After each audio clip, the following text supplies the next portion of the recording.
Hello दोस्तों, मैं दिनाथ ठाकुर अपने यूट्यूब चैनल में आप सभी का स्वागत करता हूं। दोस्तों, आज हम लोग यूजीसी नेट पेपर 1 के साथ साथ यूजीसी नेट पेपर 2 दोनों के कंबाइंड विषय को लेकर आए हैं, जिसमें पर्यावरणीय संरक्षण संगठन और समितियां हैं। इसमें कुल आज आप लोगों को 5 मुख्य संस्थान के बारे में पता चलेंगे, जिसमें जैव विविधता और पर्यावरण से संबंधित संरक्षण और समितियां का गठन किया गया था। तो चलिए शुरू करते हैं। लेकिन यदि आप हमारे चैनल में नए हैं, पहली बार हैं, तो चैनल को सब्सक्राइब कर लीजिए। साथ ही इसी प्रकार के लेटेस्ट नोटिफिकेशन, लेटेस्ट वीडियो पाने के लिए चैनल को, बेल आइकन को भी जरूर दबा दें। चलिए, हमारा पहला और मुख्य बिंदु आता है IU, ध्यान दीजिए, IUCN, international union for conservation of nature. ये एक विश्व स्तरीय संगठन है जिसमें प्राकृतिक संसाधनों का संरक्षण किया जाता है। प्राकृतिक संसाधनों का संरक्षण किया जाता है यानी कि प्राकृतिक जो जीव हैं, जीव जंतु हैं, इकोसिस्टम को बैलेंस करने के लिए इसका संगठित किया गया था। इसमें हम लोग सबसे पहला और मुख्य बिंदु कि ये एक अंतर्राष्ट्रीय संघ है। इसकी स्थापना 5 अक्टूबर 1948 को फ्रांस में किया गया था।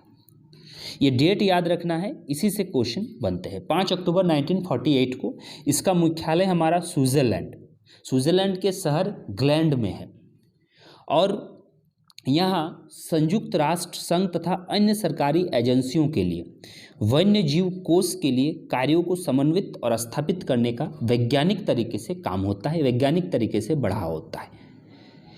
1963 में यानी कि 1963 ईस्वी में जो हमारा विलुप्त प्राय प्रजाति थे और जो दुर्लभ प्रजाति थे, विलुप्त प्राय प्रजाति और दुर्लभ प्रजाति और पादप, यानी कि कहें कि वैसे जीव जंतु, वैसे पादप, वैसे दुर्लभ जीव जो हमारे इकोसिस्टम से विलुप्त हो रहे हैं, जिनका मिलना अभी वर्तमान में मुश्किल हो रहा है, तो इसको रेड डाटा बुक जारी करके उसको चिन्हित किया जाता है कि कौन कौन से ऐसे जीव जंतु हैं जो आज हमारे सामने विलुप्त होने के कगार पर हैं। तो उसको रेड डाटा बुक द्वारा जारी किया जाता है।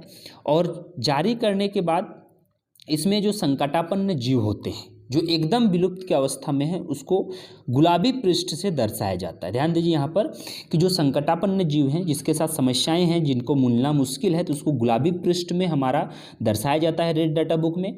लेकिन जैसे जैसे जीव विकास करने लगते हैं, यानी जीव की संख्या बढ़ने लगती है, तो उनका जो स्वरूप है वो हरा होने लगता है, यानी पृष्ठ का जो स्वरूप है उसको फिर हरा पृष्ठ में स्थानांतरित कर दिया जाता है। तो यहाँ पे ये काफ़ी महत्वपूर्ण फैक्ट्स हैं कि रेड डाटा बुक में जो संकटापन्न प्रजाति है उसको गुलाबी पृष्ठ में, और जो धीरे धीरे विकास होने लगते हैं उसको हरा पृष्ठ में हम लोग देखते हैं, रखा जाता है उसको।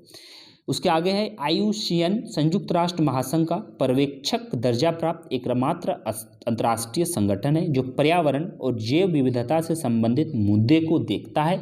साथ ही साथ इस तरह संयुक्त राष्ट्र संघ का यह जो है मुख्य अंग नहीं है, यानी कि एक मात्र दर्जा प्राप्त संगठन है, लेकिन संयुक्त राष्ट्र संघ का जो है ये मुख्य अंग नहीं है। तो यहाँ पे ध्यान देना है कि IUCN मुख्य दर्जा प्राप्त जो है संगठन ये है, लेकिन फाइनली जो कहेंगे कि वहाँ के हिस्सेदारी में वो नहीं आता है, अंग नहीं है। चलिए, अब दूसरा हमारा जो मूल संगठन आता है विश्व मौसम विज्ञान संगठन, वर्ल्ड मेट्रोलॉजिकल ऑर्गेनाइजेशन। इस संगठन की स्थापना 23 मार्च 1950 को किया गया था और इसका मुख्यालय जेनेवा यानी कि स्विट्जरलैंड में है।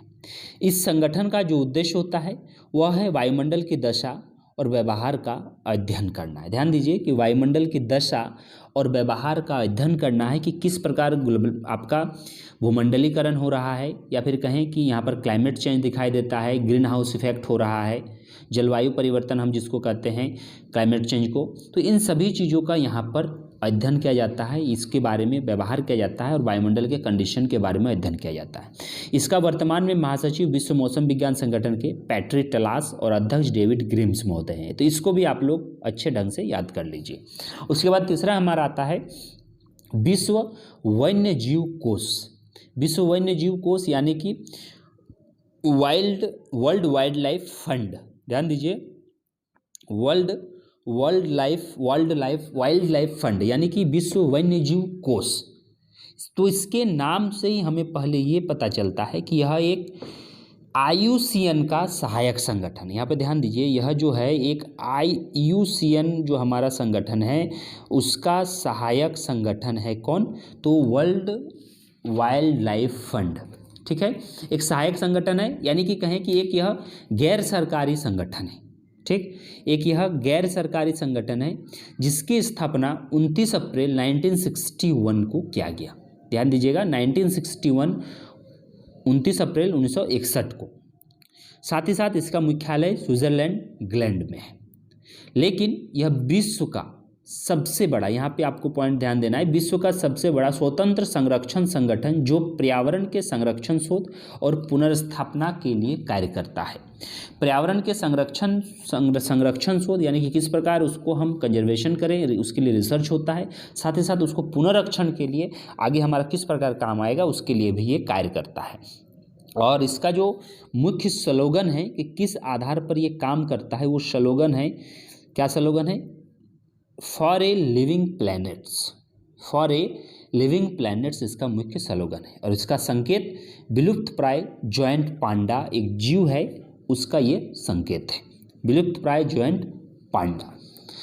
साथ ही साथ एक प्रकार का ये कोष है जिसमें आधे से अधिक हिस्सा व्यक्तिगत, निजी, स्वैच्छिक दान के रूप में आता है, जबकि बाकी जो हिस्सा है इसमें अमेरिका, ब्रिटेन, नीदरलैंड पूरा करता है। यानी कि वर्तमान में अगर हम बात करें कि वर्तमान में अंतर्राष्ट्रीय स्तर पर वन्य जीवों को देखभाल करने के नज़र से, इसका उद्देश्य से, इसको रखरखाव के लिए इस एजेंसी से फ़ायदा होता है। इस एजेंसी से उसको कहें कि देख रेख होता है। इसमें जो मुख्य बात है कि इसमें सामान्य तौर पर 3 बायोम का संरक्षण केंद्रित है। 3 बायोम यहाँ पे आता है। पहला आपका वन बायोम का संरक्षण यहाँ पर है। उसके बाद आपका फ्रेश वाटर इकोसिस्टम आता है, यानी कि कहेंगे कि अलवणीय जलीय पारितंत्र, फ्रेश वाटर इकोसिस्टम भी इसमें आ जाता है। साथ ही साथ महासागर और उसका तट शामिल है। ये 3 जो है हमारा इसके अंतर्गत शामिल होता है। उसके बाद अगला हमारा है UNEP। अगला हमारा आता है UNEP। UNEP United Nation Environmental programme.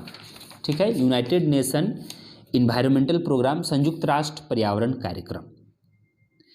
Actually देखा जाए तो ये संयुक्त राष्ट्र महासभा की स्वीडन में जो 1972 में कॉन्फ्रेंस हुआ था। ठीक है, 1972 में स्वीडन में कॉन्फ्रेंस हुआ था। उस कॉन्फ्रेंस का परिणाम है हमारा UNEP। इसका मुख्यालय कहाँ है? नैरोबी, जो केन्या में स्थित है। और संयुक्त राष्ट्र संघ का एक यह महत्वपूर्ण एजेंसी है जो पर्यावरण परिरक्षण के लिए अंतः सरकारी उपायों के समन्वय के लिए उत्तरदायी होता है। अंतः सरकारी या फिर कहें यहाँ पर अंतर सरकारी होगा, इंटर, अंतः और अंतर में अंतर है, तो ये अंतर का मतलब है यहाँ पर इंटर गवर्नमेंटल तरीके से समन्वय करता है। साथ ही विभिन्न कार्यक्रमों और संगठनों के जो अंतर्राष्ट्रीय रूपरेखा तैयार होता है इसी संगठन द्वारा तैयार किए जाते हैं। इसी संगठन द्वारा एक पुरस्कार दिया जाता है। इस संगठन के द्वारा वो पुरस्कार कौन कौन सा है? तो वो पुरस्कार एक काफ़ी महत्वपूर्ण और चर्चित पुरस्कार है, ग्लोबल 500 पुरस्कार। ग्लोबल 500 पुरस्कार जो पर्यावरण से संबंधित उत्कृष्ट कार्य के लिए दिया जाता है। पर्यावरण से संबंधित उत्कृष्ट कार्य के लिए इस संस्था द्वारा ये पुरस्कार प्रदान की जाती है। और ये पुरस्कार की स्थापना की गई थी 1987 में। 1987 से ये पुरस्कार दिया जा रहा है। हम लोग ये भी जानते हैं कि हर साल हम लोग 5 जून को विश्व पर्यावरण दिवस मनाते हैं, लेकिन इसका जो नियम है, निर्णय जो है, स्टॉकहोम सम्मेलन 1972 में किया गया था। और हालांकि यह विश्व पर्यावरण दिवस 1974 से मनाया जाने लगा। अंतिम है आज का हमारा है IPCC, inter governmental panel on climate change. ध्यान दीजिए, inter governmental panel for climate change. इसके बारे में क्या इंपॉर्टेंस है? पहला है कि जलवायु परिवर्तन के अंतः सरकारी कार्यदल संयुक्त राष्ट्र के तहत वैज्ञानिक अंतर सरकारी निकाय है। इसकी स्थापना 1988 को किया गया। साथ ही साथ विश्व मौसम विज्ञान संगठन और संयुक्त राष्ट्र पर्यावरण कार्यक्रम द्वारा इसको जारी की गई थी। IPCC रिपोर्ट जो सौंपती है वो UNFCCC, ध्यान दीजिए, UNFCCC और C को समर्पित करता है। IPCC रिपोर्ट किसको देता है?